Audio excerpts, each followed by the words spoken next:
Hello, you sexy little freaks out there in YouTube land. Welcome back to another edition of Encrypted Connections. I am your host, as always, Mr. Kyle Conley, aka Sugar Mouth. Is that what you called me? Sugar Mouth? I'm your co-host, the Dooster. That's right, aka Mustachio.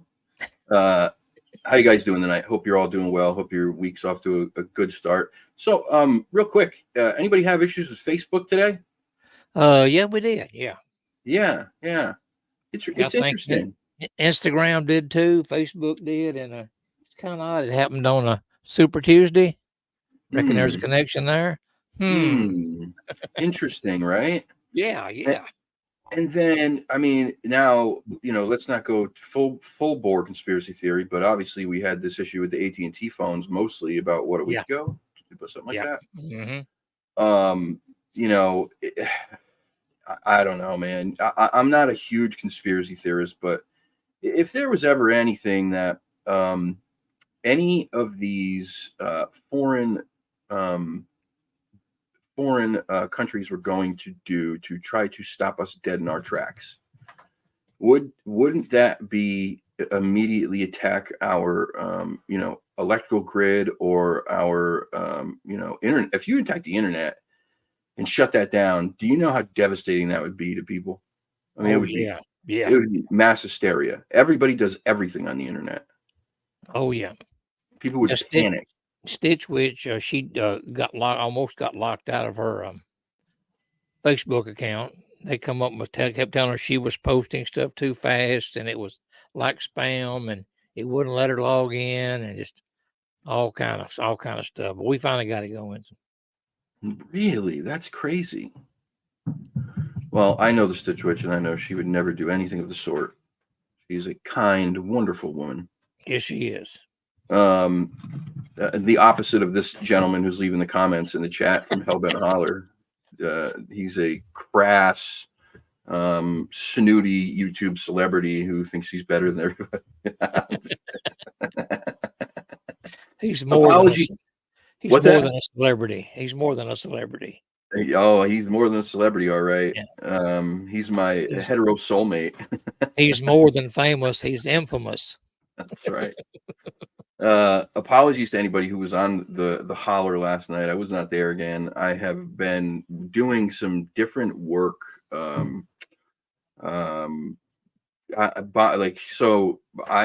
usually I buy and sell stuff. That's what I do.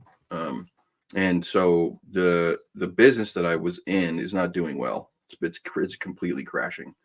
So I had to pivot and try to, figure out a way to make money. So I had to change what I was buying and products and all that stuff. And in doing so, some of my work hours are now more nighttime than I usually would. I usually have a couple days where I worked at night, but now it's almost all at night, which really sucks. But I apologize. I don't think it'll be every Monday, but it was definitely the last two were a pain. And those are my peeps over there, so I like to be there when I can. There you go. Anyway, welcome to the show, everybody. I'm glad you're here tuning in. Apologies this weekend. If you tuned in, you got excited. Lucci came down. We were going to go out and do some squatching. We went to the cemetery. We went to the cemetery next to the abandoned mental asylum. And our plan from there was to go scout an area that we were going to go basically just kind of camp out at night. Not camp out with tents, but we were going to hunker down and wait and see what happened. And it rained like hell. I mean, we went out during the day and we just sucked it up and we got soaked to the core. When we got back to the house, he went back to his hotel room. I came back to the house. We were going to change, go out, get something to eat, and then go back out for the night. And it was just sheets. It just was we can't do this. This is ridiculous.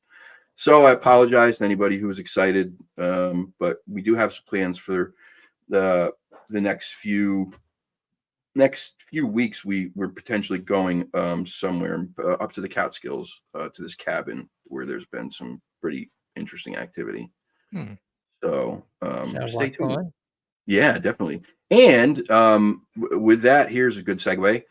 Hopefully after the show, I will be going out squatching with these gentlemen who, you guys know, for me, I'm a New England boy. So it's always really exciting when I get to talk to any other like-minded souls from this area. I feel like it's been an uphill battle trying to find people, like in the area who are into this stuff and who are not just into this stuff, but who aren't like, oh gosh, what's a good term? Completely out of their minds. That's a good place to Who are- start. yeah, people who are grounded in reality, which I get it. It's kind of like, this is Bigfoot stuff, and in reality, people are going, well, it doesn't really go together, but it does. Trust me. So let's bring them on tonight. We have Tim and Eric, the Vogel brothers. Welcome to the show, gentlemen. Hey guys, how are you? How you doing? Hello. Wonderful. How are you? Awesome. Doing well. Glad to be here. How you doing? We're very happy you're here, man. Very happy you're here. So, I know Little this, bit this gets redundant, I'm sure, because you've been doing this stuff for quite a while. But for when we first have somebody on the show, or people on the show, for those people who aren't familiar with you guys, we'd like to start right at the beginning. To tell us how you started, how you got interested in this, and how long ago. Well, honestly, it goes back to 1976. It was a December, snowy, and something came through our backyard and it left Bigfoot tracks. And that was it, So we were 13, 14 years old, and something with big feet came through our yard. And it made the newspapers, and we had investigators down there. And so, all of a sudden, this Bigfoot thing was in our backyard. Kind of preface that, we had gone, I don't know, it was December when that happened, probably November. We went and saw Sasquatch, the legend of Bigfoot, I think it was, right, in 76. And we walked pretty far to the cinemas to go and watch this movie.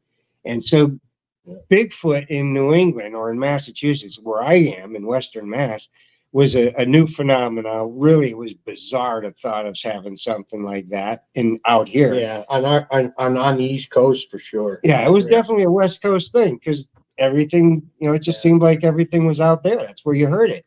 Yep. And so after the movie, I guess this guy, so anyways, we fast forward, we get this thing with big feet come through our yard, literally through our yard, our backyard. This guy actually traveled quite far. It was pretty elaborate. Yeah, He went from the town on the other side of the river, which was Agawam, Mass. Yeah, and this is all frozen water. Yeah, the whole river froze over. So he was able to walk across from one town to the other, which made it believable. I mean, they had investigators come in. This guy walked, and back then they didn't have a lot of investigators. No, but they had an investigator come in out of New York, and the cops, and they had all kinds of people down. I mean, we had all kinds of people going through the backyard trying to figure out what was going on. Yeah, we were the house with the Bigfoot tracks and all the news people and the cops and the investigators. So it was a big to-do. People on the block, So it left a big impression on a couple of kids, is what it did. Yeah. And so it turned out down the road it was a hoax. About a year later, they found it out. Yeah, they figured it out. So this kid made some plywood tracks and tied them to his feet, and off he went. And that was the extent of it. And no harm, no foul. It just brought a whole lot of excitement into the town, to be honest. If you're familiar in the Western Mass area, it started in Agawam, came up through my back. It went up the Westfield River, crossed the railroad tracks into my backyard, up through an apple orchard, down our stream, and out through the backyard into the river. Went into Robinson State Park and back into Agawam. And it crossed, the Westfield River in order to do that. Yeah, so it was pretty elaborate. Yeah, it was pretty wild. Yeah, and I then would he had to say. go to the park. And he was only 16 years old. Believe it or Are not. you kidding me? Yeah, 16. Yeah, and he must have just saw the film and thought, "Wow, this is nuts." And if you read the article, the prints were 27 inches. Yeah. So I mean, they were big feet. He's 16 years old, and that was a lot of walking. Yeah. So it's equivalent to some nice, good-sized In about snowshoes. 10 inches of snow. That was crazy. Yeah, so that was cow. it. Yeah. So we So had that's about what a got week us of that, a week of hoopla going on in town, and and all that stuff. So it was really, really bizarre, really fun. Yeah, it was cool. Yeah. It was Yeah. different. And I that, you know, bet. and then it went away. Bye. See you. And, and as you grow up, it doesn't bother you anymore. You don't think of it. No. That is, you talk about dedication. I mean, Well, no, there was a Right, few other it is. things You know, later that's on. crazy. To do that, that is dedication. But that did spur it. That did spur it without a doubt. I mean, you know, all that attention in your yard about Bigfoot and Yeah. that just certainly, Yeah, there's a whole article you can read on it. yeah, it was pretty impressionable. I'm definitely gonna have to read this article. I'm surprised I haven't read it yet. That's really surprising. Yeah, he actually did it for the Bigfoot in kids in his Agawam, neighborhood. Massachusetts. Yeah, look for it. It's out He was there. just trying to be funny, he had a bunch of little kids in the neighborhood. Yeah. And he was just trying to play a game with them, and all of a sudden it got Carried away. it got carried away out of proportion. Holy And it just kind of cow. freaked him out, he said, so he didn't say anything. Yeah, and you know, It's pretty something good that article. bizarre was that new. Bigfoot Yeah, wasn't a it was thing. new to- You know, it wasn't a thing out here until it was. Right. And that was Right. it. Yeah. Turned out to be a Wow. hoax. And So that not was just it. yeah, it That was cool. the start of it out here. Yes. It sure That was. is crazy. I mean, Yeah. that's crazy to know that. That's like, one of the most popular stories, yeah. I mean, that's and nuts to know on that our side. it Absolutely. sparked in your backyard from a hoax. Yeah, I forgot mean, it's going. that's crazy, man. I'm Yeah, it's pretty wild. surprised. I understand. I definitely get it. Like being a kid, something like that happens. You get like your imagination goes wild. You're like, oh, this is so cool.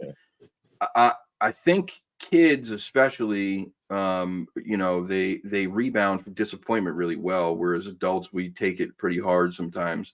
So as a kid, when you hear like, oh, this dude faked this, like you're still like, whatever, I don't care. Like we're going out there, we're gonna find this thing.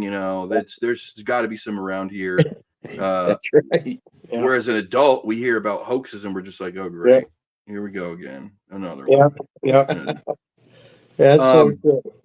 Because we But- didn't even know what a hoax was. That didn't matter. You know, Bigfoot was in our backyard, dude, and that's all that mattered. Yeah, that'd be the coolest thing ever, man. That would be the coolest thing ever. Cool. Really. So how old Yep. were you guys when you started going out, like physically investigating and searching for evidence of these beings? It probably wasn't until 2015, but it was at least 2013. Right. We owned a business, Tacoma Mountain Outdoors, and it was an adventure education business. And we did everything from canoeing and climbing to wilderness camping, all kinds of stuff, all kinds of outdoor education, you name it, we did it. Right on. And we spent our summers doing portage and paddle trips up in the Adirondacks. And Nice. we would do that all summer, all spring. And it's a gorgeous place. And there's certain areas that we just wanted to go back to because first off, they're remote and they're difficult to get to. And I figured if we're going to go, not necessarily go looking for Bigfoot, but just to go and get away from it all, go fishing and all that stuff, this would be a great spot because no one ever goes out there. Sure. And we'd spend, 100 plus, 125, 50 days a year, whether we're outdoor programming or guided.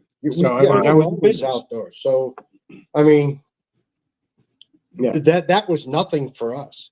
And so we decided to take a vacation and we went canoeing. Back to the Adirondacks. But this time it was good because all the kids went back to school. The Adirondacks, basically we had to ourselves. Yeah. Oh, It finally, right. it quieted right down. We went specifically in September after the exactly. school started.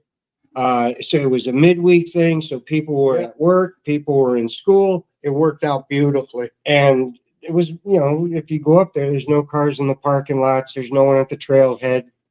There's no one there, Amazing. You have it all to yourself. or chances are, So anyways, we get up there It's good. and we're on a canoe trip. We're on a paddle and portage trip. We're on vacation. We're heading out. And we get out to this area and we paddle past a couple of islands and a cliff and up on this high rocky campsite. we set up our campsite, and it was pretty the only gnarly one to left. get to. Yeah. It was the only one left. Yeah, there's one site. If you go camping up there, there's state registered sites, and you have to stay at those sites. Otherwise, Or they will come over and tell you to pack up and leave. yeah, the rangers Oh, will okay. move you along. And they don't care what time of night it is. Yeah, they'll move you along. Yep. Oh, wow. Okay. Oh yeah, yeah. Oh, They yeah, don't play it's games. Up Yeah. and out. Yeah, they don't mess around. Group sizes, when we used to bring up groups and Yeah. stuff, it was very specific. It was no more than 10, and you had to be Wow. really careful with this. So anyways, we're on the canoe trip, and we get to our campsite. We set up camp, and now it's getting ready for dinner, and we decided we're going to go fishing. And we got fly rods. Yeah. And we tied a bunch of flies here at the house before we went out, and we go fishing.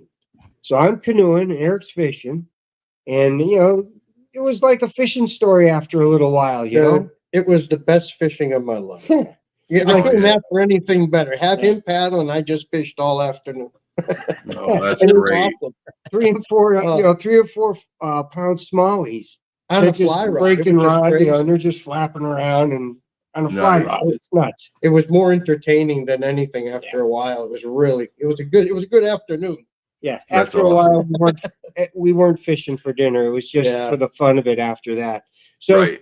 we get up to a spot where the stream is coming into the lake, and there's another shoreline of an island, and we break into this confluence where the two tie together, and we go into like a braided stream. It's really very hard to decide where you're going. It's that braided with trees and whatnot. It was it was a challenge. So we get up Yeah. through here, and we work our way up to a beaver dam. And the beaver dam's probably 4 feet high. We're sitting in a canoe. Yeah. We could barely see over the beaver dam. All right. But we could see enough to fly fish into it, and cast into it, because it was Yep. just good casting. You were So up high we went enough. into it. And all of a sudden we started casting into this beaver pond, this beaver Yeah, pond I would that's say held that's back. what it is. And we started catching fish, and the fish are jumping out of there. And next thing you know, 2 trees start shaking. To our Like- left. Yep, To our left. 50 yards away. And there was no sound at first. They just started shaking like crazy. We went back a year later, and we found out that these trees are 8 feet apart, and they were 8 to 10 inches around. Okay. We didn't know this at the Right. time. All we saw was 2 Two trees. trees shaking like they were in a snow globe. And it, Oh, it's Crazy. this was a September day. There was no breeze, no nothing. And It was we nice. are the only ones out there. Yeah, these Yeah. 2 trees start shaking like crazy, and then it started roaring, and Yeah. It started roaring, Yeah. yelling, screaming, you name it, it was doing it. it's hard to describe. It was a really aggressive roar. Yeah, it was something I've never heard or encountered in my life. Gotta And say, we've been camping Yeah. for over 20 years. Yeah. You know, Yeah. I mean, we were outdoor guys. We were putting in over. and 100 where we were, 100 we've been days a through year that area for outdoors. 10 years. Yeah, never run across anything. like Never. that. Yeah, this thing was definitely To be honest, when we first heard crazy. it, I thought it was like a bear and a mountain At lion first. fighting or something. I really didn't know I didn't know how to wrap my head around the sound. Oh yeah, it was And nuts.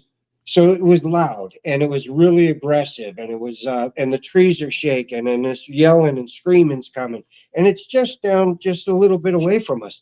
So we're like backing up and getting out of there, and all of a sudden sticks. I don't know if it's rocks, but things are hitting the water, and this thing gets more aggressive. Louder. Yeah, loud, and now you can feel it like Yeah. you're on a show. Oh in yeah, a- the or car bass with the bounces bass, off your it's chest. bouncing on you. It was crazy. That And we kind were of in the thing. boat, backing out of there. Yeah, we were almost 100 yards away at that At point. least.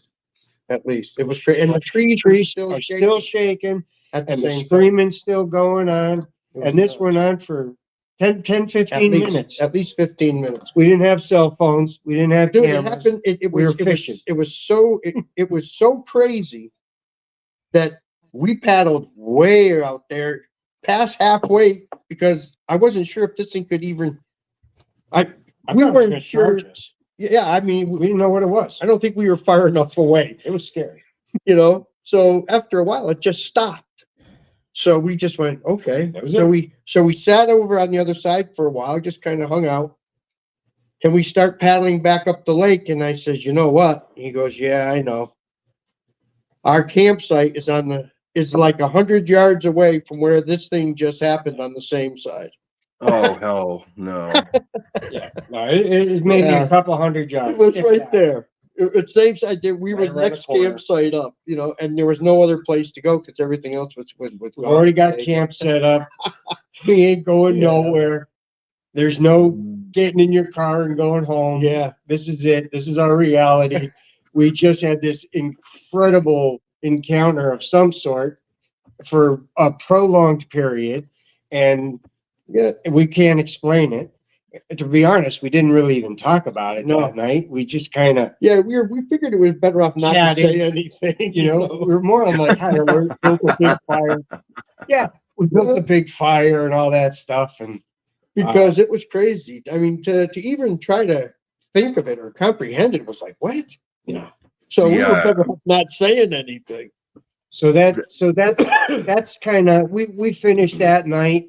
We get up. Actually, something came through the camp that night, Yeah. and I yelled. I got up yelling and screaming, Eric, something's in the sight. I wanted to make sure everything was, knew I was awake. It was awake, and I was getting Eric up. Yeah, I was in a hammock, so You didn't want to experience this thing alone. It was something was going through our it was campsite, crazy. and I don't think you'd want to. I don't think you'd want to experience it with somebody either. I mean, definitely not alone. But I don't know that I'd want to experience it with a Well, buddy I tell or you, two. it was very wild. Yeah. Putting my head out of that tent, and Yeah. looking for what it was, and there was nothing there when I got done. So that was cool. So we finished the night. We get up. We got the heck out of there. Probably 5 o'clock in the morning. We're in the boat. We're paddling. We're gone. Yeah. First light. We're gone. Yeah, we're out of there. First light, and we get back, and there's a ranger coming back. We're coming on the shoreline. He's leaving. Yeah, he's getting ready to go out. And and the water was really bad. It was rough that morning. Yeah, Actually, it we were was. lucky we didn't capsize and fill in with water. Yeah. But we were not staying where we were, and, Right. and that is truth. Yeah. And we told the ranger about it, and he just kind of snickered and walked away because we couldn't tell him that we saw we didn't know what we saw or what. Yeah, but I think he knew what we were thinking. Yeah. Without saying it. Yeah. So now we Monday morning quarterback. Because he's out there just as much, He probably did see it. Yeah. without a doubt. So now we Monday morning quarterback, and we're talking, well, why would it be there? And why would it be there? Why did we have this encounter? What happened? And the only thing we can come up with is fishing. We were there fishing, and we were having an outstanding day fishing. Absolutely. And this creek came to a round beaver dam, right?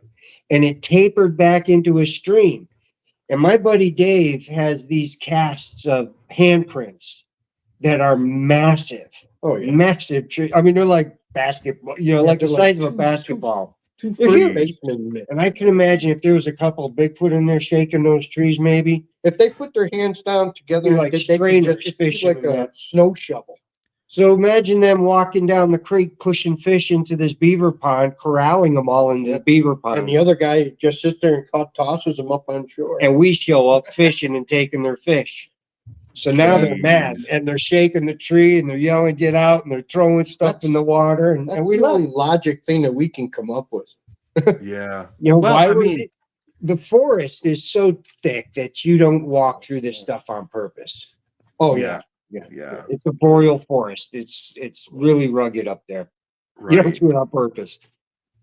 But Not there's bushwhacking. so many stories about people, fishing or like hunting. I feel like for me, it's either obviously the most I think are like the road crossing, and then after that, it's like fishing or hunting are the next two most that you hear people have, Class A sightings doing those two things. Yeah. Because those are the people that are out there. Well, yeah, exactly. That's definitely a And they're, huge and part they're of it. out deep, you That's know? a huge part of it. But I think I agree with what you're saying with, if you're in their territory where they're hunting, where they're corralling deer, where they're taking these fish. I mean, if somebody came to my house and started going through my freezer, I'd be pissed. You And know? you know what? That's Exactly. exactly how you'd have to look at it. Right. There's a Yeah. berry patch and it's ingrained in them. They know where the berry patch is. Yeah. In this season, they're going to go there and they know where to get fish at this season. There could have been smelt running and there, thousands of smelt running up this little creek, and Mhm. and here we are go. poaching their dinner, and they're mad. And I tell you, it certainly sounded like they were mad. Yeah. It was that aggressive to push us that back far in the canoe. We were Right. out there. We thought we didn't know what it was going to come out. We figured it was coming out at us, but it Right. never did. Never did. But wow, what a noise that come out of there. I I'm wish sure. That really got us to thinking about, Bigfoot and everything else, listening to other people talk. So And then that's how we realized what we were thinking, what we saw, listening to everybody else's tell stories. It was like, okay, Yeah. Well, maybe we're not crazy. It actually happened. then sure. you fast forward a couple of years, and I had a camp out. We got into Facebook, and we met a few people had similar stories. And I actually had, I think it was Dave McCullough, there's Dax, Yeah, and there's a couple of other, and they all came down to our house. Yeah. And we've got a big property at this point. There's, 1,300 acres. And Whoa. Wow. we hadn't really developed a group yet. Oh, yeah. And then all of a sudden, the Squatchachusetts started up. So that kind of was the startup of doing research or getting involved with people that were more into it and a little more dedicated and not just so these guys are Bigfoot dudes are here again. Right. And that's kind of how it got going after that. And then one thing led to another and here we are. That 1,300 we're acres, huh? Yeah, 1,300 acre property. But that 1,300 acres abuts a reservoir that's Cobble Mountain Reservoir. thousands of acres, and then Wait, you've got what mountain? Cobble Mountain, Cobble. Okay. Cobble Mountain Critter. Yep. We live out here Yep. near October Mountain State Forest. So we're not. I mean, out the there. land just keeps running into forest after forest, so it's endless. It's all connected. Yes, it is. From Canada down through there into New York, it's all connected. There's a lot of woods back here. Yeah, Yeah, there's definitely a lot of woods You back pull out there. a topo map and it's greenways all the way. It's dotted with little towns like my town, Russell or Huntington. You might cross a farm road or something, but and literally if you go south from my house right now, south, you won't hit nothing for probably 9 miles. You'll hit a power line and an old couple fire roads, That's it. maybe. Oh, I That's bet. it. You don't It's want to very go remote south. in a lot of places out there, man. We've yeah. been out there a few times. I do love that corner of Connecticut where the borders all meet in Connecticut, Mass, Northwest and New corner? York. Yeah. Yeah, the It's north nice. where Great Barrington and Yes. Litchfield County and all that. I love that Yep. area out there. And I love October Mountain. It's Yep. one of my. We've had experiences in both of those places, Yeah. including a mountain lion down there on Jug End Road in Southwest Mass. Yeah. No way. Oh yeah. Jug End Road. We used to work as ridge runners for the Appalachian Mountain Club, and that was a backcountry ranger. And you just worked on the trail and helped people out, educate, blah blah blah, that kind of thing. Yeah, Yeah. you're just out there. The To trees just that fall down, you'd mark it down, and the local chapter would go cut it out. Yep. Well, we were going to work one night because it was probably July or something, Yeah. and it's hot, so you hike at night when it was cool, and your feet don't swell. You got a backpack, you're going for days. So we hiked at night, and we didn't care. But on our way there, we had a mountain lion cross right in front of us, There, it wasn't a dog, it wasn't a cat, it was a mountain lion right in front of us. and he walked right into a cornfield. Yeah, there was no 20, mistake. 30 feet in front, 30 yards in front of us. That's my biggest fear out there. And we had to go to work just down the road from him. Yeah, we And were he said in the same direction. just down the road. We're hiking on the trail going Yeah. south, and he said in the same direction. Yeah, that was pretty wild. Crap. That's my biggest fear out there. Well, actually, I think my biggest fear usually is people. And then the As mountain it should lions. be. Yeah, it should be. I mean, people Yeah, just can be people you have to terrible. worry Yeah. about. Animals, like you can hang with the animals. Yeah, as long as you don't Most of get them are scared away. right. I just worry Most about of them. that one, like those random times when a That mountain happens. lion may be hungry and it comes up from behind you, you don't see it, and then Yep. that's it. You're done, man. I mean, there's Yep.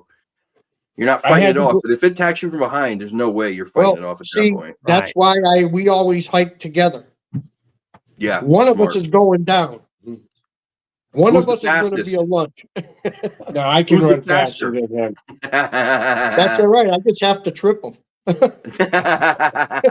You know, one way or the other. That's why you carry a 22 pistol with you. That's it. Not to shoot the lion with, to shoot your partner in the kneecap when you get away. It'll slow them down.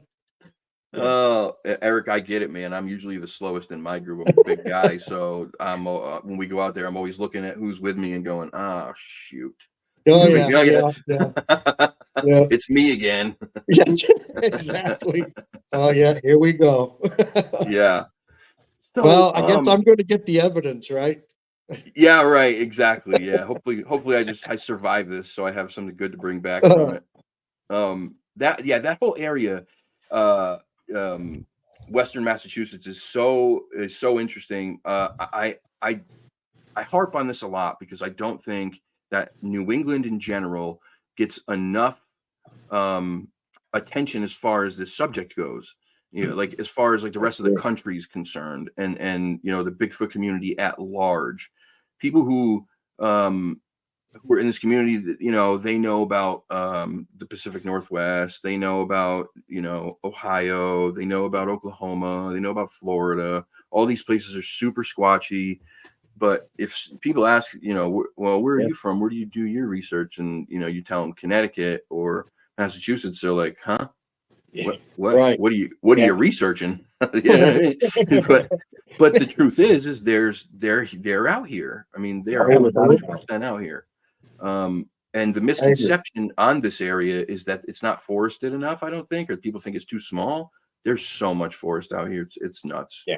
It's Rhode Island may be a very small state, but it's almost like it's almost all woods. If you look at it from above, Plenty. Yeah. Yes. And actually, our woods are better because they were logged off way back in the late 1700s, whereas there's a whole transitional forest thing I can go with you. That's another show. What I can say is there's been enough logging in general Northeast that in different levels and in different areas, it's opened up different habitats. You get old mature forest that close up and different animals won't live there because it doesn't have what it needs. And they log those off, and all of a sudden you've got briars and grasses and birches and maples and rabbits and woodchucks and owls and things like that.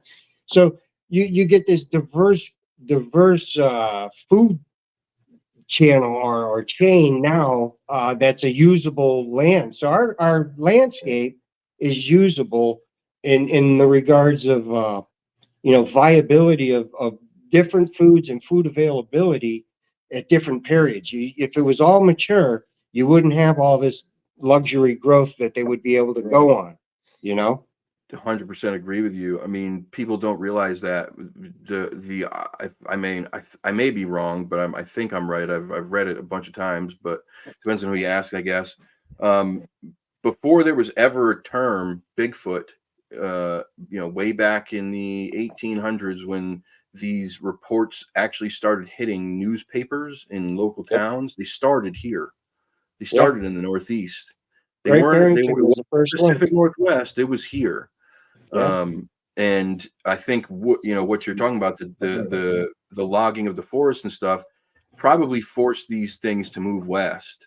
You know, as things were logged here. Maybe I'm wrong. I don't know. You would know better than me because you were a ranger, but No, it's just that our history is what it is. You got to remember back then, everything was made with wood.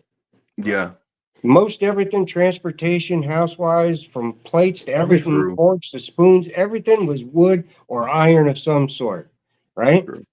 Yeah. So I didn't would have- say you got to push them out eventually. And really what happened to Yeah. our forest is the introduction of sheep.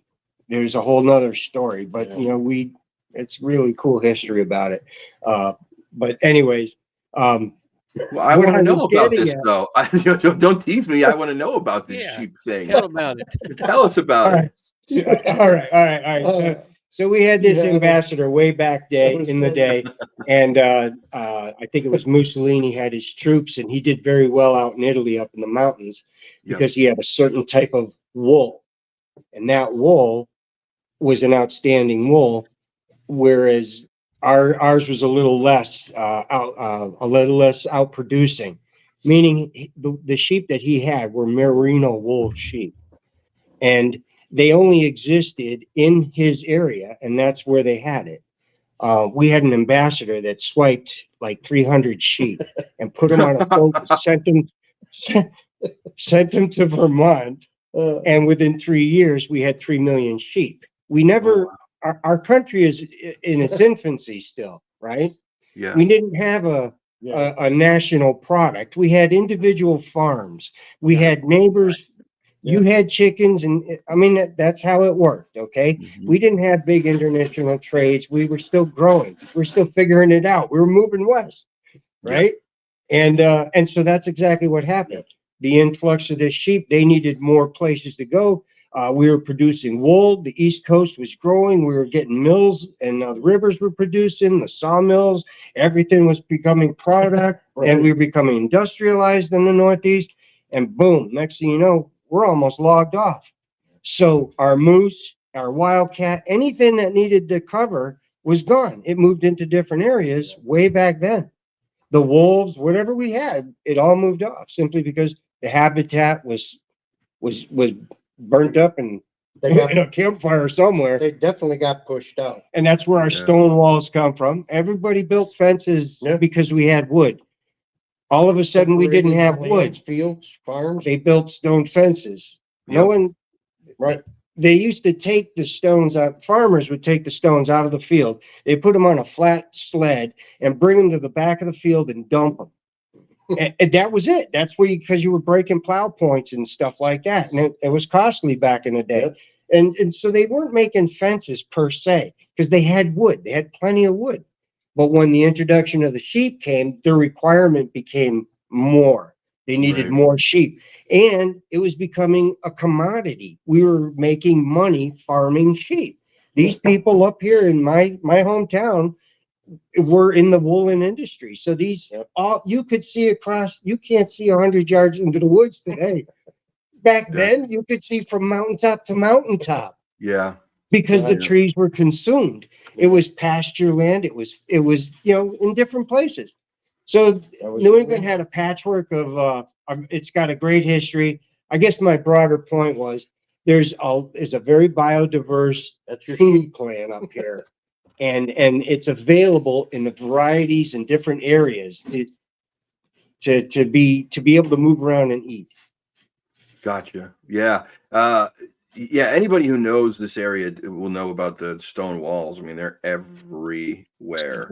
There's some great books on them. Yeah, they're amazing. And that's why they're everywhere, because it was grass. I mean, Yeah, it was all open. right. It was They all were keeping- farmland and pastures. Yeah. Exactly. Yeah, they were keeping sheep. So then they moved west. The sheep found the Midwest, and it was more grasslands. It was all grassland. All the sheep went west, and we brought back cows because the cities and the Bostons were growing. Hartford was growing. Refrigeration or ice came on the trains, and all of a sudden, woo, they're showing, from the stockyards in Texas and Chicago, and we're getting beef here in Hartford, in Yep. Boston. And so that Big- was kind of the big whole turnaround. thing. Then the sheep farms turned into cattle, and now we have dairy farms. Yeah. Yeah. And now we got cul-de-sacs. Yeah, that's right. Yeah, Yeah. that's crazy though. I never really thought about that. As to as to that, like why and that whole story. But yeah, it'd be no place for anything like that to hide, remain No. hidden, do any hunting, unless it was eating the sheep. But then again, it's like, how are you going to do There that? were If you can't- millions. Yeah, right, right. It still needs a place to go hide to eat the dang thing. So, Right. that's going to And be difficult. To be honest, I believe you might add a few, but I think most of them would have pushed out. They got Yeah, nowhere to stay, right. you know? most animals, big animals. Eventually, it's like anything, it's pushed out. Sometimes it stays where it is, sometimes it works its way back. The grazing Sure. animals would have benefited, but some of the ones that need cover and whatnot won't. You Wouldn't, need yeah. oak trees for turkeys. You need oak trees for owls and bears. That's a food supply that nature provides. We don't even think about it. Oh, you see acorns on the ground. That's nature's harvest right there. White oaks in the summer, red oaks in the fall, and then harvest gardens in the summer or in the fall, summer, fall into the winter. Yeah. That's it right here in New England. And Yep. the natural scale of Spring things, and that's how it fall goes. are our most active times. Yeah, You get right. them in between, but our most active times are spring and fall. Yeah, summer. Yeah, so for me, like Harvest season. people talk about winter being a slow time, and I've had the most luck in the dead of winter, man. The most luck that so last year alone, between January and March, was like the best year for me as far as evidence and activity goes.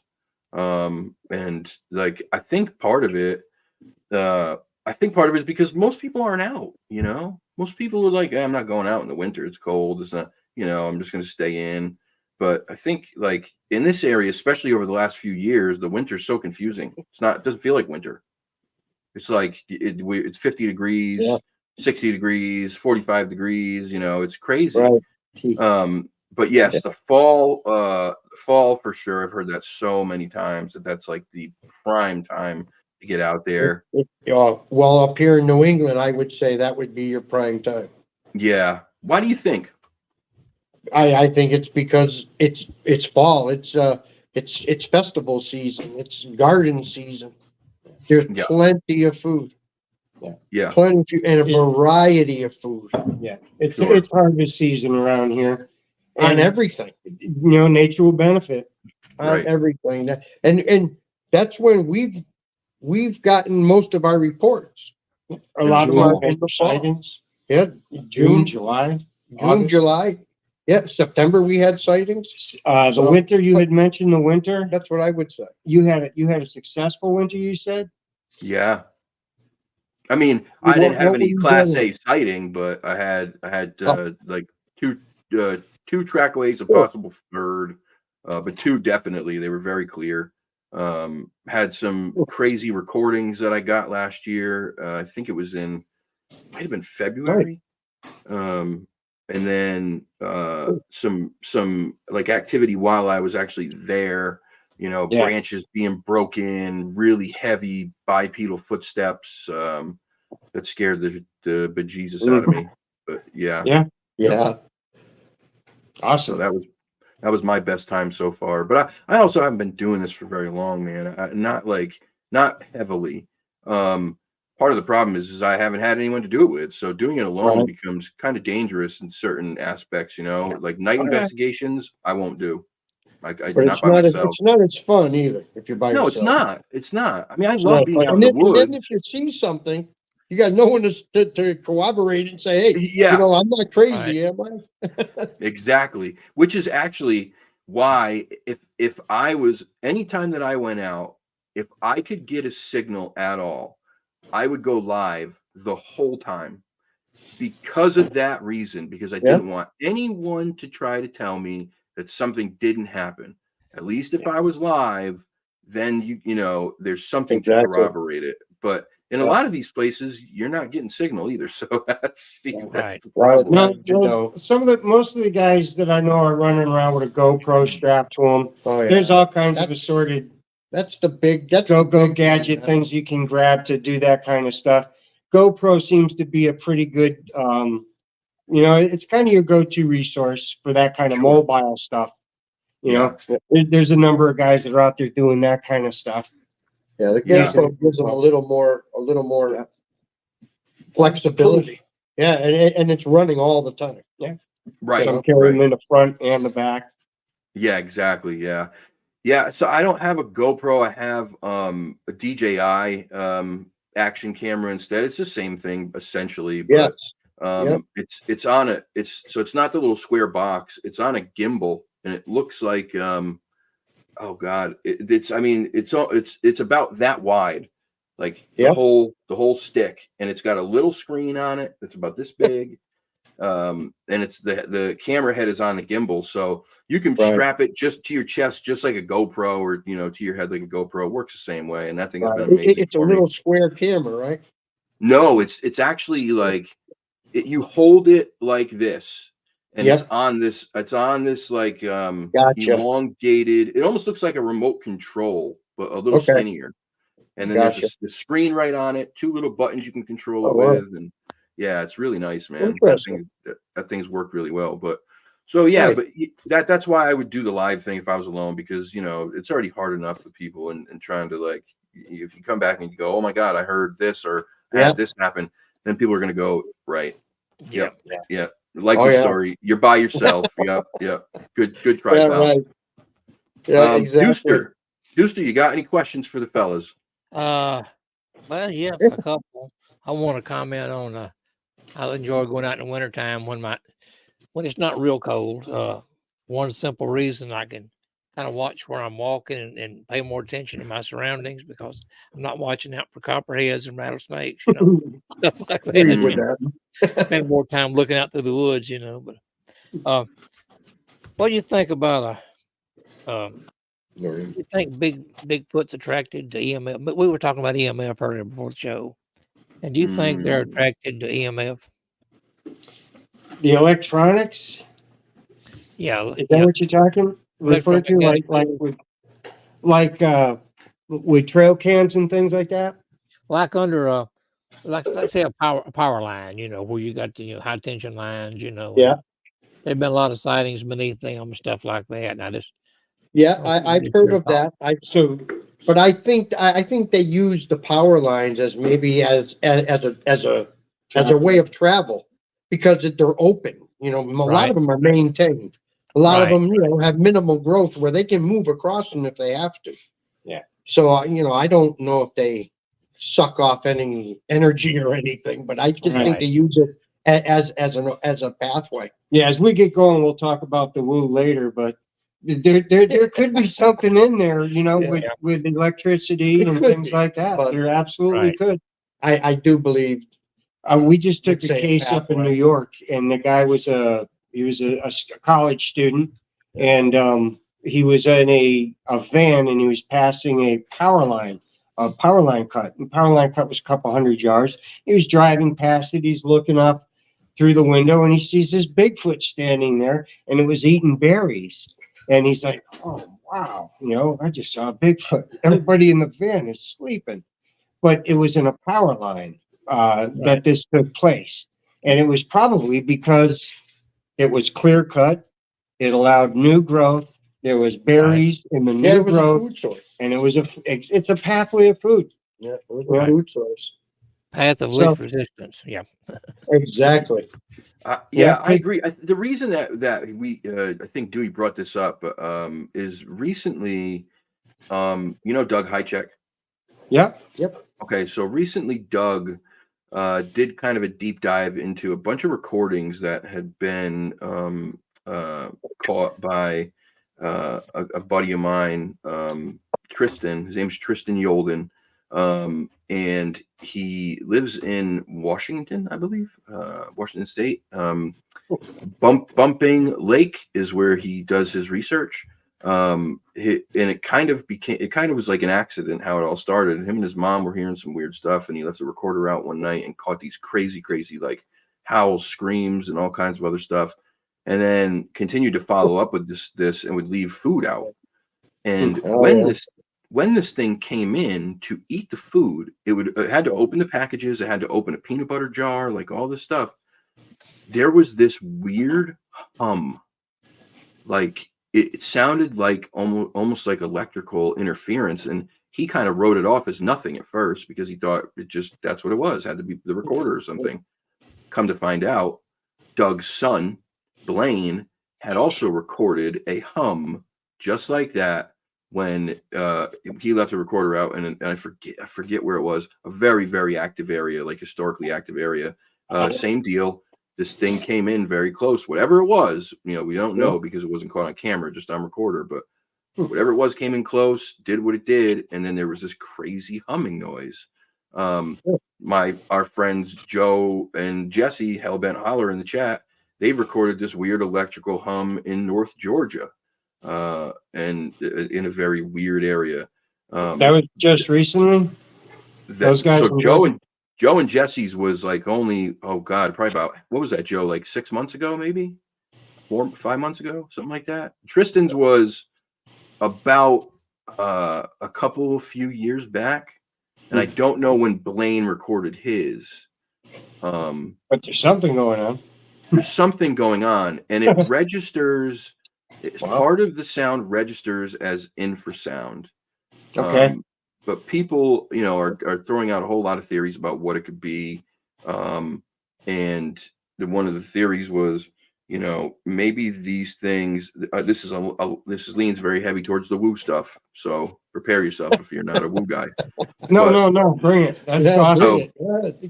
Who knows? So a lot of people are theorizing that maybe these things somehow vibrate on a different frequency level than we do, which is why we have such a hard time catching clear pictures, even when they're seem to be right in view of the camera. Right. So yeah, I mean, there's just a lot of theories going around. Obviously, there's a whole lot more research got to be done on it, but there's a pattern. I like the pattern is the key. Yeah. And so now more people have to see this, more people have to talk about it, so we can actually say, okay, well, this is what's happening, because patterns are how you're going to track it, how you're going to commonalities, identifiers, things like that.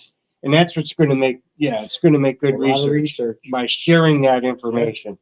You know, because we use the we think there's a product out there. Everybody talks about the trail cams. Right. They're not going to be able to get a picture because of the electrical emittance of the batteries and this and that. Well, there's a product out there, and I'll endorse it because it works. It's a good hunting product. It's called Hex, and it's I have it. There you go. And you know what I'm talking about, dude. This is good stuff. All right. You know what that product can do. This is amazing. They guarantee that product to do that. It's amazing to reduce your electrical output. Yep. And some animals can see or are more sensitive to it than others. Now, and this is proven through it's Mike Slinkard, I think is his name. And you can go to his site and check his stuff out and see how.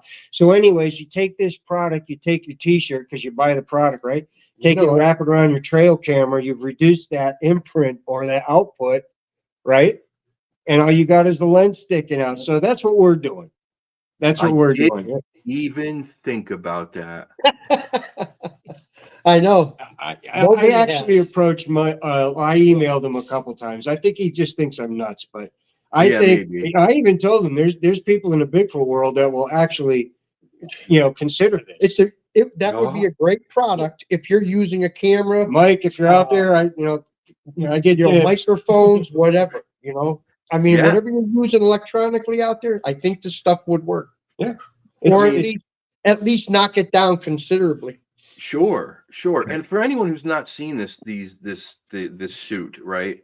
I have it. I'm not going to get up and get it because I don't have to set this all up again. But it's essentially what it is like a carbon fiber, like woven carbon fiber clothes, and it's camouflage. It's kind of digital camo and very, very comfortable stuff. But if you watch the videos of these hunters using this, there's guys who sit in the woods with guns in their laps. They're not even like, they're still moving. They're not even just sitting dead still. They're kind of wiggling about and doing their thing. And I've seen videos where bobcats will come within 18 inches of these guys. Sniffing. Turkeys. Yeah, turkeys. Bobcats, Turkeys walk right over their legs. bears, I had a bird land on my leg, like water literally buffaloes. land on my leg. And I was do like, believe what the the stuff is hell? going to work. I'm telling you, I it's do believe very, it will. very interesting. So that was my thought, and I was thinking about that a few years ago. I actually contacted him, told him my idea. Tried. He probably thinks I'm nuts, but I really believe if the product is designed to do that for people, doesn't matter if it's a person or whatnot, it's putting out an electrical, maybe it's putting out too much, maybe, I'm not gonna get into the science of it, I'll let him do that. But I think if you can shroud that, hide it, cover it, a lot of people hide them in birch bark. We take them and put bark over them and, just have the lens out. That might be good too. I don't There's know. a lot of ways of doing it, but I think putting it in, or I think surrounding it with that material, if it doesn't knock it out completely, it's going to knock it down considerably. Yeah. Yeah, So it you're just gives you a little essentially- better odds. You're building You a know. Faraday cage, essentially, is what you're doing. Exactly. Right. Yeah. Yeah. And then we'll set them up so we're well above the normal Oh, yeah. deer height. So you're setting them up between 6 to 8 taking feet high, down 10 feet pictures. high, vertical Right. down. Right. Because most things aren't looking up. Yeah. Most Sure. things. Their head, checking Just like things, a deer or you know, moose are walking. predator. They're looking, Right. watching. Not I- necessarily, And unless something landed on the tree where your camera is and he looked up and. I think with this stuff wrapped, I think it could work. So it's an That's- idea. I know that's some of these other guys out there, I Crazy. don't know, but I think the It's guys something to out, try. I think it was the Olympic project, they have a big trail camera, operation, I Right. think it is. They deploy a lot of cameras. We don't nearly deploy as many, but we've got a few.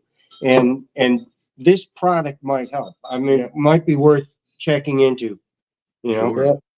Yeah, I mean, if that was my thought too, right? I have a good buddy who came to me with this. I'm not a hunter, so I didn't know anything about it, but he's a hunter, and he's like, hey, there's this suit, and I think it might be a game changer. Let me tell you about it. And he tells me about it, and I was like, wow, that's amazing. Just watching the videos of how close animals get to you. Some come right up on you, like you said. The turkeys walk right past you. The bobcats sniffing these guys. Unbelievable. And if you know anything about bobcats, they are not nice animals. They are ornery, grumpy, and mean all the time. Vicious. Yeah, vicious. So for these Yeah. things to walk right up to two hunters with guns in their lap and just kind of, their head kind of cocked, sniffing them, like, what the hell's going on here? Yeah. Definitely a game changer. I wore it every time I went out this winter. I wore it. The problem is a lot of those times I was actually with other people, and so they don't have them on, and it's not really doing me any good at that point. But Right. I never ever thought about wrapping a friggin' trail camera in one.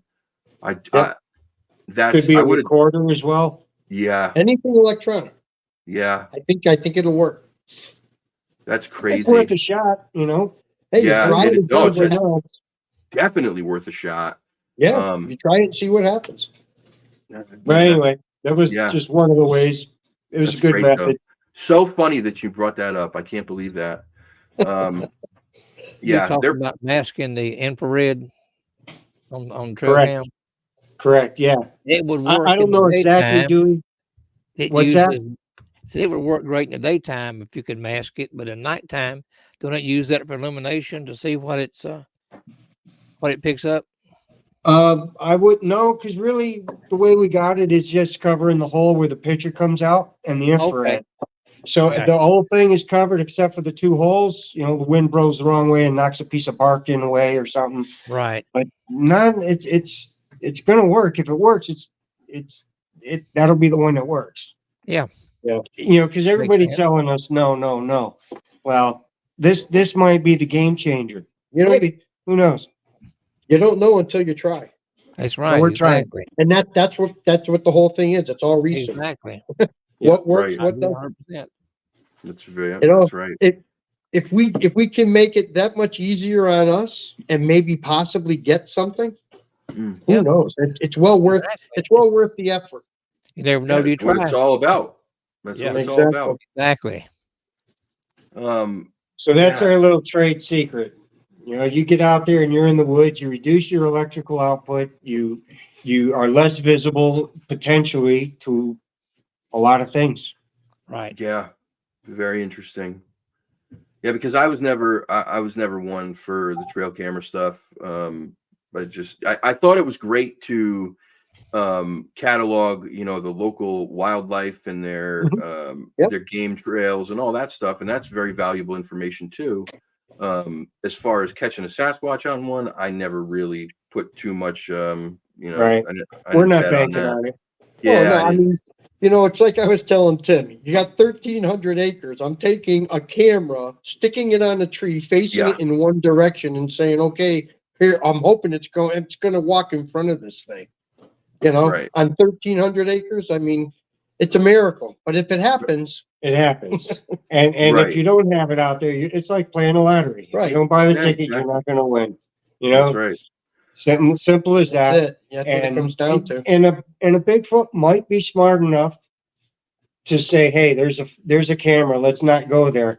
But if he's chasing something and he's intrigued in what he's chasing, he may Right. not think about it, and And you that's how catch you him by get it. accident. Yep.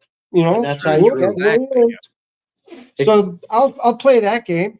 You know, Yeah. it's you know it's just got to be better than nothing. The worst case is you got a lot of cool pictures for deer season. Right. Exactly.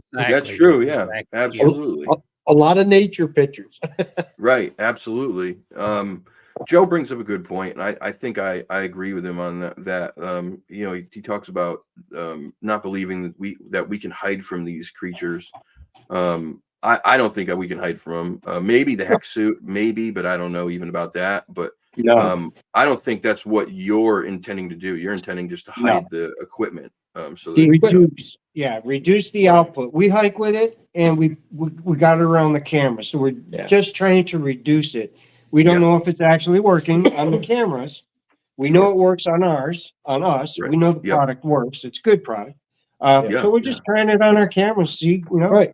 I mean, get the something, only way get you're something. going to find out is to actually put it out there.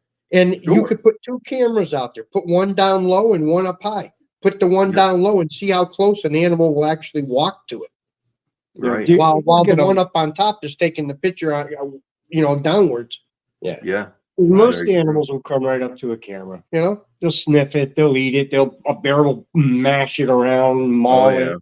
it. So Yep. these things ain't. They're And not. They're not going to be. turkeys are pretty smart. They'll go right up to it and peck it. You know, almost all the animals will find it Yeah. intrusive or intriguing. Only a Bigfoot They can't will be walk shot around. on this thing. Yeah, I know. That's Every Yeah. other critter will, but you ain't going to get a Bigfoot. yeah, that's Why? right. Well. And they all can sense it. They know Yeah, it's of there. course. Of course. I watched a video the So- other day of a coyote walking down a trail, and there was a game camera about Yep. like 30 yards in front of it. He Right. comes around the corner, and like as he comes around the corner, he was kind of just like in his own world, and then he senses that camera and instantly just like Yes, I think I saw jumps that. and takes off. Like, yeah, it was pretty crazy. But you know, Yes, I like when they do that in Canada. They'll put a trail camera up and they'll watch a trail for a month. The Fish and Wildlife are doing it up there, and you can tell which ones can sense it and the ones that just happen to, you know, pop across it. You know, the Yep. fox and the bobcats are really tentative when it comes to that. yeah. But the moose and everybody else, they just kind of walk right up. And to we've it. caught everything on trail cams, I'm sure. Everything, except the I'm Bigfoot. sure. right? Right. And it's hard to believe, you know, that they can avoid them like that. Man, I've got 9 of my own. When I go Nine and of I your put own. them out, 9 of your own my- Bigfoots. no, 9 of my own cameras. I wish I had 9 Bigfoots.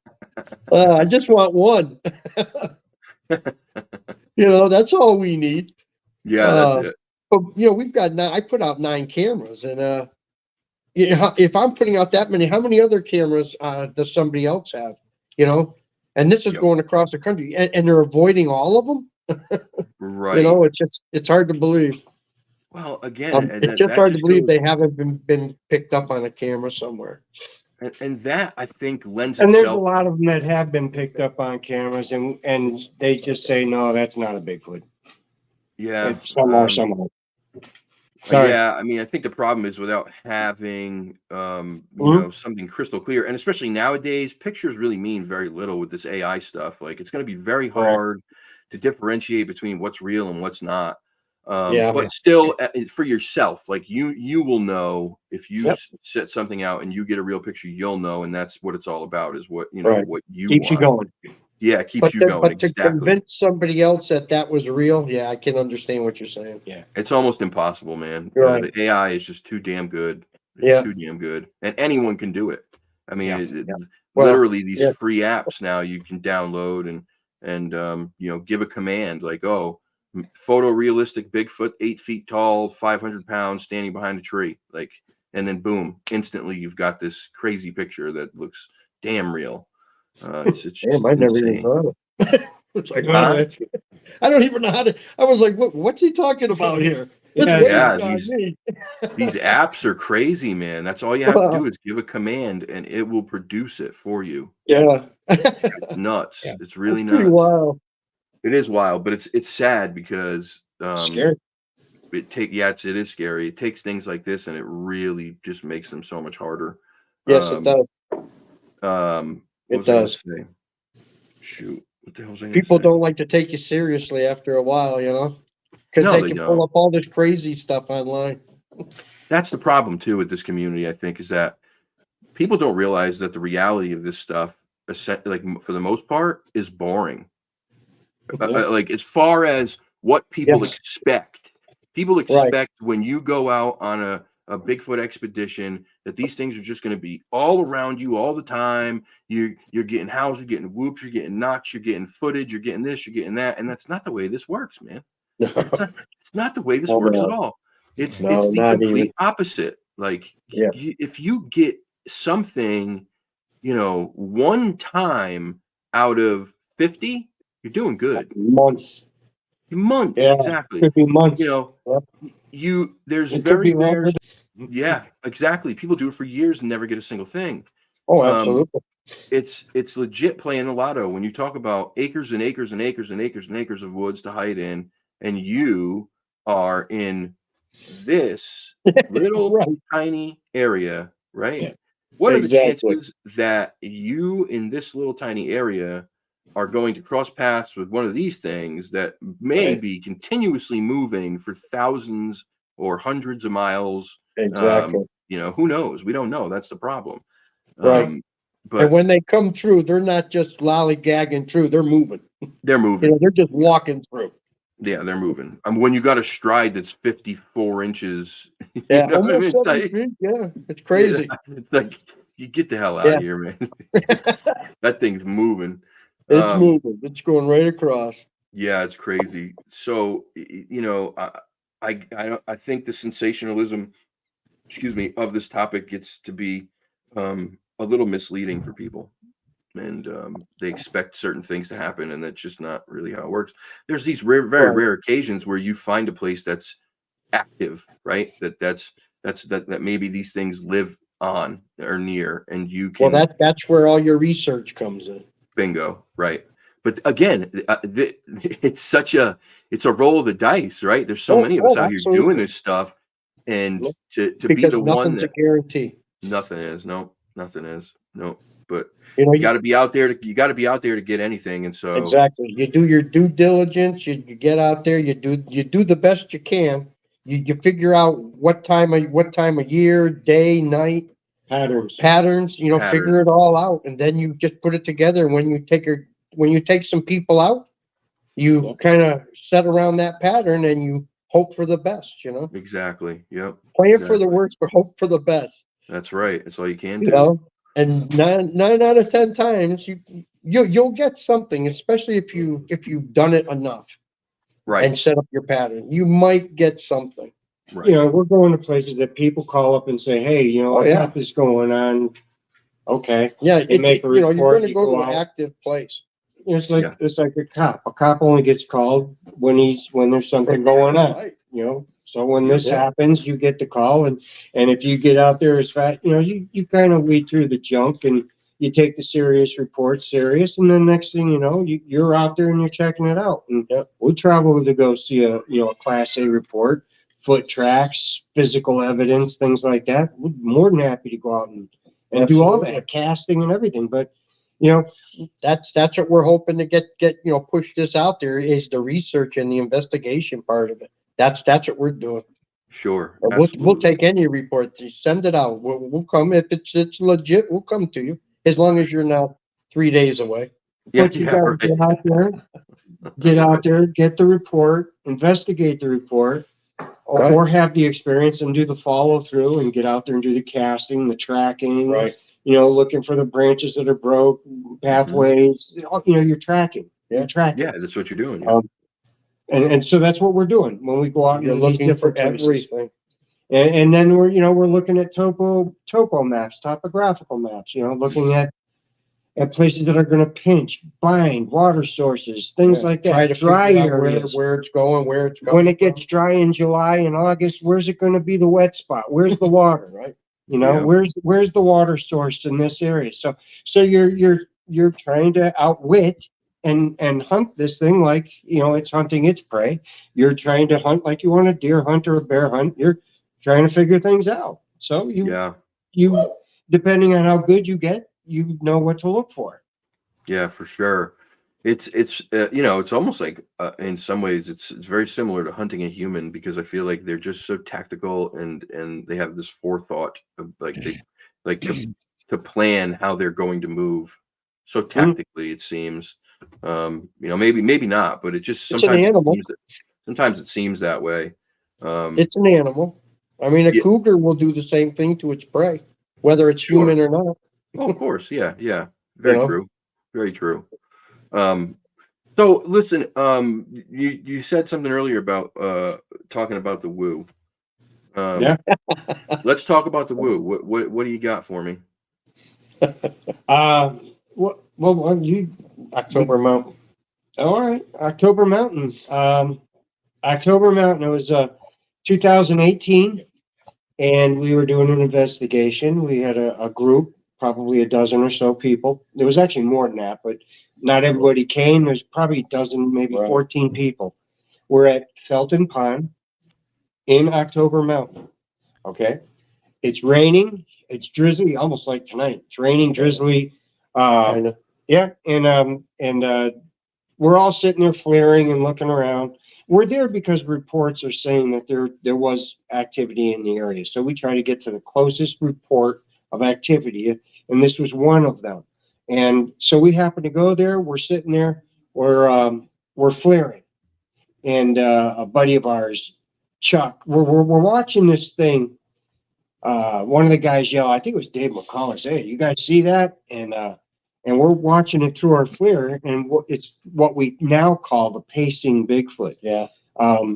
It was literally, it was pacing. You're watching it through the flare. It would go 20, 15 feet, go back, go 25 feet, 30 feet, come back, 40, 50 feet, come back. Yeah. And then, it just kept doing this until it finally, we probably watched it 10 minutes or so. And then literally, that's why it was the pacing Bigfoot.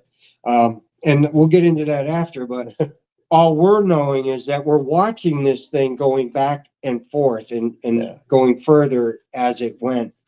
Meanwhile, what's his name? A friend of ours, Chuck, he turned around and he was behind us, and he says, "Hey, come on over here for a minute." So me, Dave, Tim, kind of walked towards him, and he goes, "Do you smell that?" And you literally, there was a musty smell. First time I've ever smelt it. Yeah. But it was an absolute musty smell in the air. Yeah. And not just, we weren't the only ones that smelt it, but everybody that was up on the other side of us smelt it too. Yeah. It was the first time it was associated with a Bigfoot. And at the same time, they're watching this thing in the flares. So one of us turned around and says, "Hey, did anybody take a picture of it yet?" And they're like, "Oh my, I can't believe it." Like buck fever. Here they are, got all these cool flares with flares record. And so anyways, we recorded a couple of seconds of it. Yeah, we got 8 to 10 seconds. That was not even. It was junk. Yeah, It was well, yeah, junk. it's nothing that we would use. It was No. too pixelated. But anyways, wait a minute. So anyways, Yes. this thing here is pacing back and forth. We now smell it, and it's just And everybody confirming smelled it. what we're feeling. This is a Bigfoot now, and there's no vocalizations. It's foggy, rainy, drizzly, and next thing you know, this thing disappears into the wood line. Yep. It's like it went to the end wherever it was walking. It just went, and then it just went. Just disappeared. You're in a flare. You don't know where it did. It just So you disappeared. can't see across. It's about 100 yards away from us, but it's dark. You know, we're at the end because we're at the end of the flare, and the flare goes about 100 yards. Yeah, in other words, we maxed out the capacity of the flare. So you really Sure. couldn't see anything beyond. Too pixelated. It was trash. So, but Right. we could see what we were seeing.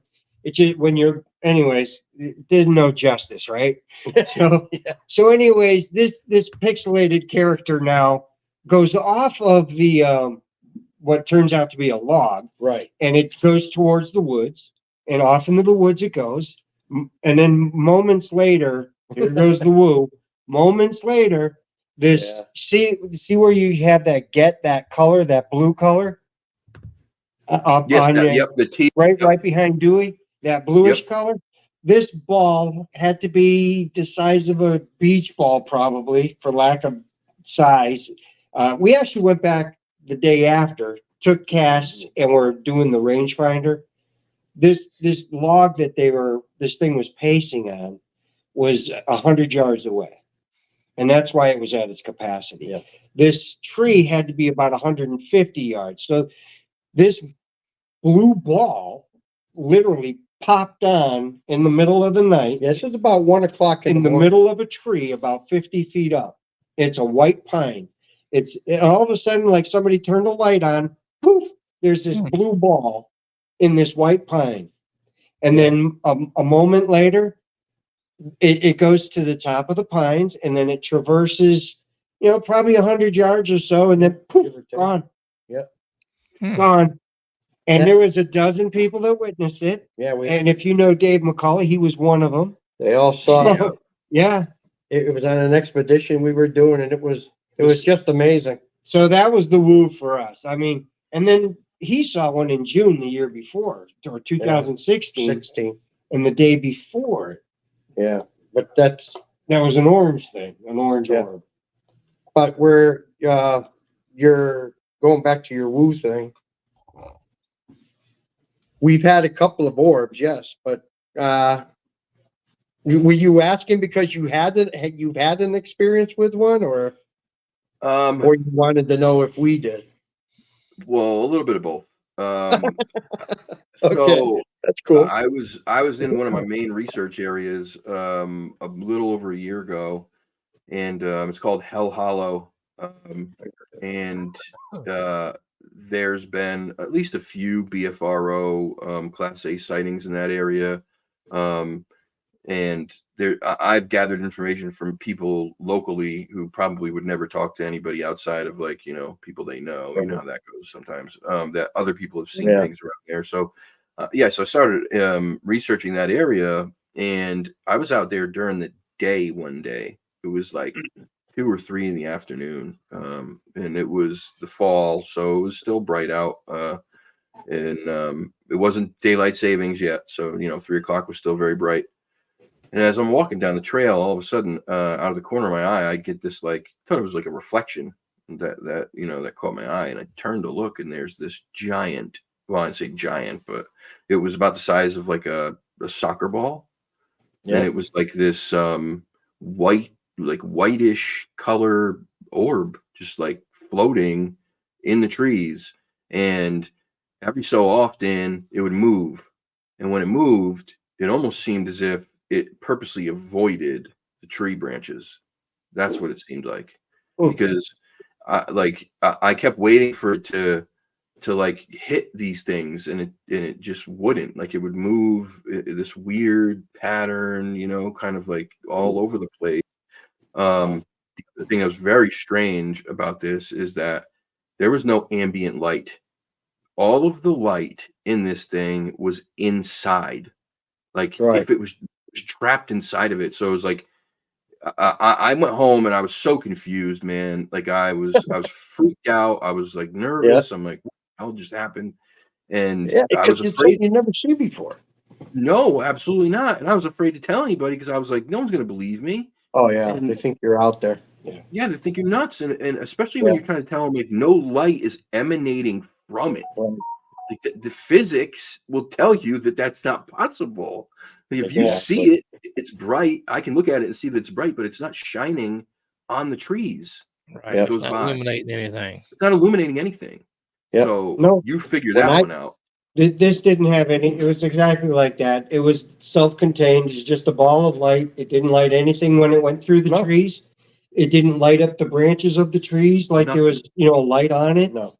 It was just its own thing, and it was very surreal, and it moved very slow until it poof went, and it was, and then it was gone. Same thing. When I saw mine, I saw one that was, I was standing with another guy, and his son had the FLIR, and he was watching a mouse run around the tree trunk of a tree here in the field. We were up here at this place here, and it's pitch black here. Sure. Absolutely. When it's dark, it was like, I don't know, about 1:00, 1:30 in the morning. We're standing in an open field. And I looked across from where I was, because there's another open field about, I don't know, 150 yards away, maybe. And I'm standing and I've been here quite often. So I'm standing there and I'm looking at this thing and I'm going, I'm trying to wrap my head around it saying, what is this?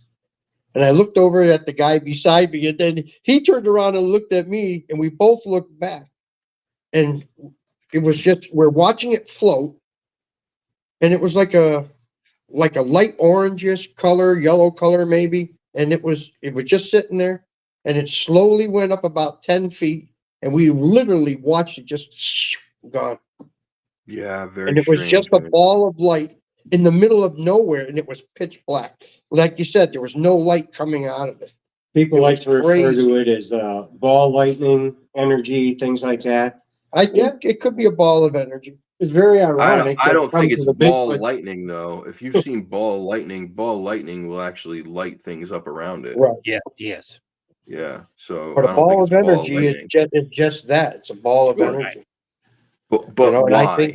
I think that's what it is. Yeah, the following day, we had the Bigfoot experience up in October Mountain. We went up and we had it was a white one. We were talking to, I'm not going to mention names without permission, but anyways, he has a TV show in Canada that does paranormal stuff. And there was a white one, and he starts talking to it. And The white orb. I'm blown away by this because this dude's talking to this white. Yeah, because he does the paranormal stuff. Yeah, it was very Yeah. normal for him to just have this conversation with this orb, and we were Sure. expecting a response, Oh. and we didn't get a response. It did move, and then it took off, but it was another, and it was very, it was the first time I'd ever seen an orb, and then all of a sudden the next day I see one. Eric sees one, and there's Bigfoot relations, things like that. It's related, not necessarily related, just coincidental. It was, actually, that thing right behind Dewey, the one with the sparky thing. Yeah. That's what it looked like right there. Yeah, right there, man. Just big. It's just like that. Bigger. That's the color. It didn't have the lightning in it, but it was just, Right. it was just there. But that's what it looked like. It's so strange, man. But I'm going to go back to Joe and Jesse because it's one of the craziest things I've ever seen. They caught this thing in the woods. I think it was the North Georgia woods too, right, Dewey? Where they caught that whatever that was. And this thing was probably at least the size of a beach ball, maybe bigger. It was off in the distance. It was at night. They saw it with their eyes and then caught it on thermal and videotaped it. And it was giving off a lot of heat. Oh yeah, a lot. And Joe swore that he saw things moving around it. Like he said at one point he thought he saw like people moving around it, which is very weird. But it was a very strange. The whole thing was very strange. When we start talking about the woo, it's not just the light. Yeah, now you're opening it. How come we only have a handful of tracks? you know? Yeah. And I'm a firm believer in flesh and blood and all this. I really don't want to go down the woo track, but there it is. It actually happened. We Sometimes watched you can't deny what it. we believe to be a Bigfoot walk off a tree, disappear into the woods. Moments later, poof, this big fluorescent wall of light comes on, and then it disappears into the woods.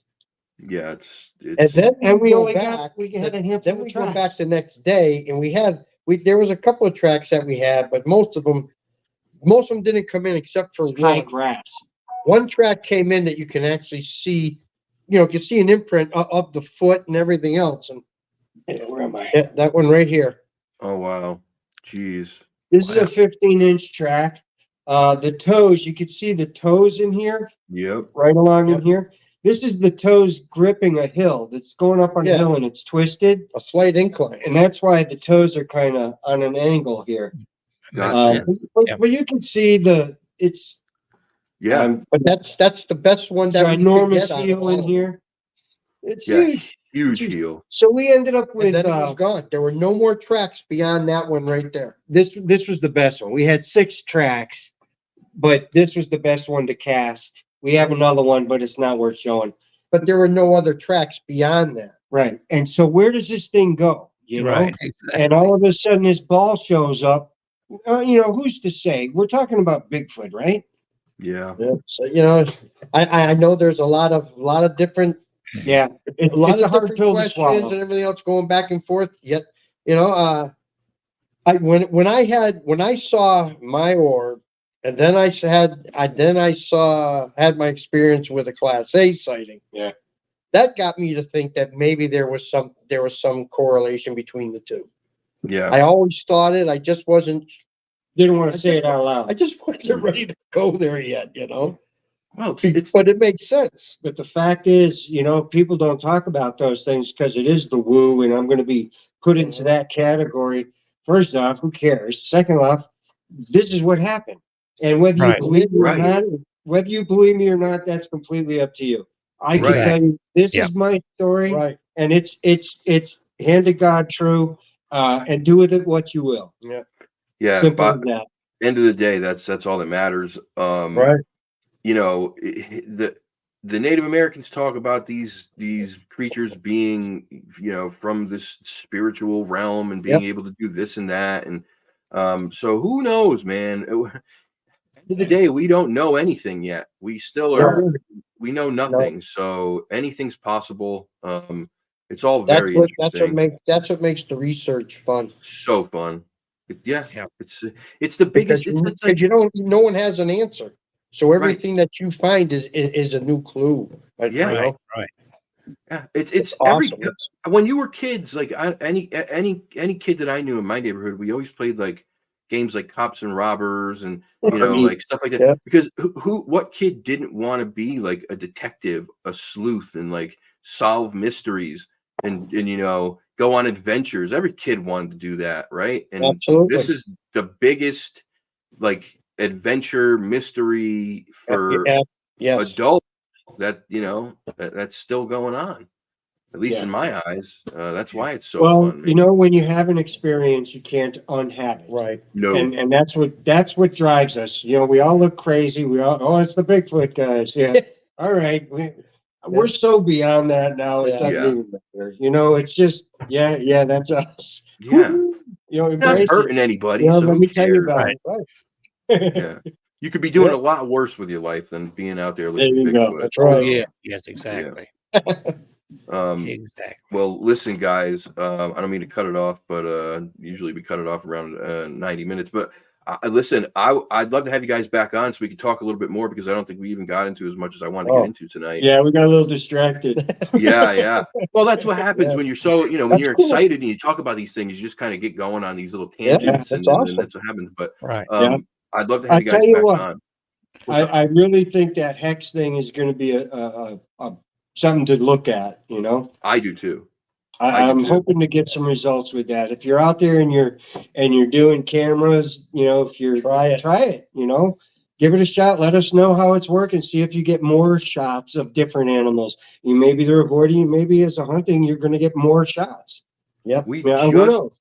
we put 4 cameras up in the state forest this last weekend, where we found 3 impressions heading from the side of the trail road down. They took a real sharp turn and went down this game trail.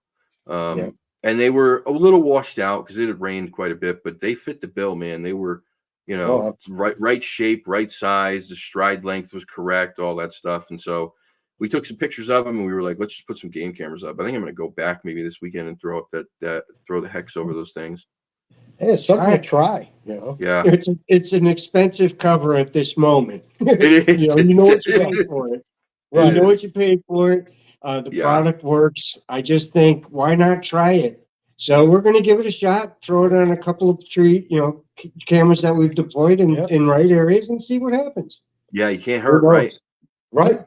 And for these guys that have got a lot of cameras out there, it's you're going to reduce the imprint, I think. So it might give you better up your odds. That's what we're trying to do. I agree, man. Yeah. Well, I really appreciate you guys coming on. All very, very interesting stuff. And we'll definitely get you guys back on sooner than later. And hopefully we'll be going out sometime in the near future. I would love to, man. I would love to. I've got a question before they. Sure. Oh, yeah. Go for it. Yeah. Go ahead. Are y'all going to try to make it to the Bigfoot conference in Gatlinburg in July?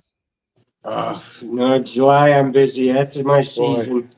Unfortunately, summertime is my busy season. I'm straight out. But I'd love to get down there. West Virginia's got a big festival I'd like to get down to. I'd like to get down to Tennessee's festival. I would like to get down there, but summer for me is real hard. It's busy season, but with the right scheduling, I have vacation. Right. I will try. Hopefully I will travel. The Tennessee Wildman Convention is going to be in, I think, McMinnville, Tennessee this year. And it's going to be, I think, maybe the second week in August. So, I'd certainly be interested in that. I'm speaking at that one. Is that right? Yeah. Very good. Very good. Well, guys, I appreciate you very much. Thank you for giving us some of your time, and we'll get you back on very soon. Hang out just for 2 minutes for me, and then we'll get you off here. Guys, thank you for tuning in tonight, and we will be back next Tuesday. And if it doesn't, well, I don't know. Probably not this weekend. I was going to go out this weekend, but it looks like it's going to rain all weekend again. So it looks like it's supposed to. It's raining every day this week. It's raining right now. It rained yesterday. It's going to rain tomorrow. It's just probably going to rain until I'm dead at this point, is what it seems like. I mean, it's insane how much rain we've got this year. Insane. So I don't know, maybe wait a few months and I'll be back out in the woods if I'm lucky. We'll get you out there. We got some good spots right here. Right on. Right on. I appreciate it. All right, guys, thank you for tuning in. Have a wonderful night, and we'll see you on the next one. Take care.